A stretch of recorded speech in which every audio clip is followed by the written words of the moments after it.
Hello guys, സുഖാണോ? നമ്മളാണെങ്കിൽ pneumonia ആയിട്ട് ഹോസ്പിറ്റലിൽ അഡ്മിറ്റാണ്. ഇത് 6ാമത്തെ ദിവസമാണ് ഹോസ്പിറ്റലിൽ കയറിയിട്ട്. അതാണ് വീഡിയോ ഒന്നും ഇടാത്തത്. 6ാമത്തെ ദിവസം ആയതുകൊണ്ടാണ്. ഇപ്പോൾ ഇച്ചിരി കുറഞ്ഞിട്ടുണ്ട്. അതാണ് ഞാൻ കണ്ണൊക്കെ എഴുതി ലിപ്സ്റ്റിക്കൊക്കെ ഇട്ട് രാവിലെ തന്നെ ഇരിക്കുന്നത്. കാരണം രാവിലെ തൊട്ട് നമ്മൾ ഡോക്ടർ വന്ന് ചെക്ക് ചെയ്യും. അപ്പോൾ ഞാൻ വൃത്തിയായിട്ടിരിക്കാവുന്ന. അമ്മ ഇവിടെ ഇല്ല, അമ്മയാണ് കൂടെ ഇരിക്കുന്നത്.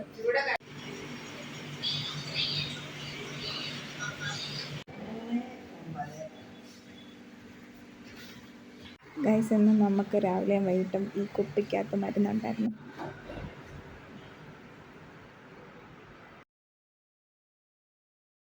ഇപ്പം സമയം ഒരു 6:30 അപ്പം ഞാനിങ്ങനെ വെളിയിലോട്ടൊക്കെ നോക്കിയിരിക്കുക.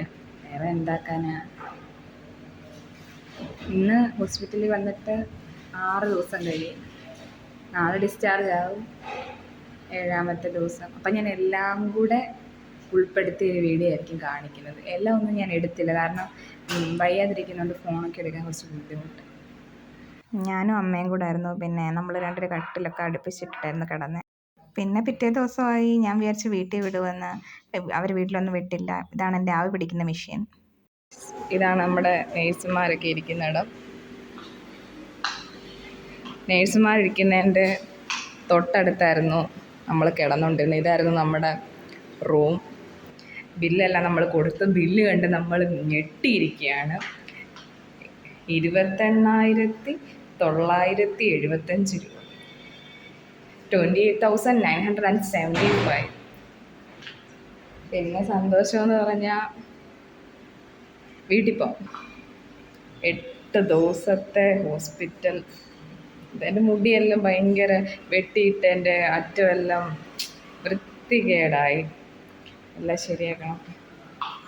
എനിക്ക് കുറേ പേര് മെസ്സേജ് അയച്ചിട്ട് ചോദിച്ചു എന്താ വീഡിയോ ഇടാത്തതെന്ന്. എനിക്ക് എന്നെ ഇത്ര പേര് ഇഷ്ടപ്പെടുമെന്നൊന്നും ഞാൻ കരുതിയില്ല. വീട്ടിൽ പോവാം. ഞാനും അമ്മയും മാത്രമേ ഉള്ളൂ. നമ്മൾ വീട്ടിലോട്ട് പോവാം. എല്ലാവരും പനിയൊക്കെ ഉണ്ടെങ്കിൽ പന്തളം മെഡിക്കൽ മിഷനിൽ തന്നെ വരിക ഗൈസ്. കാരണം നേഴ്സുമാരെല്ലാം അടിപൊളിയായിരുന്നു. എല്ലാവരും അപ്പം വിളിച്ചാലും അപ്പം തന്നെ വരും, മരുന്ന് ചെയ്യും. ഇങ്ങനെയൊന്നും അല്ലായിരുന്നു ഞാനിവിടെ വന്നത്.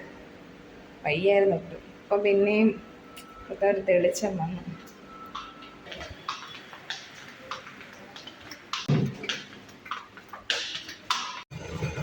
എന്താ വണ്ടി നോക്കി നിൽക്കുക. ഒരുപാട് ദിവസമായി വെളിച്ചം തന്നെ മുഖത്തടിച്ചിട്ട്.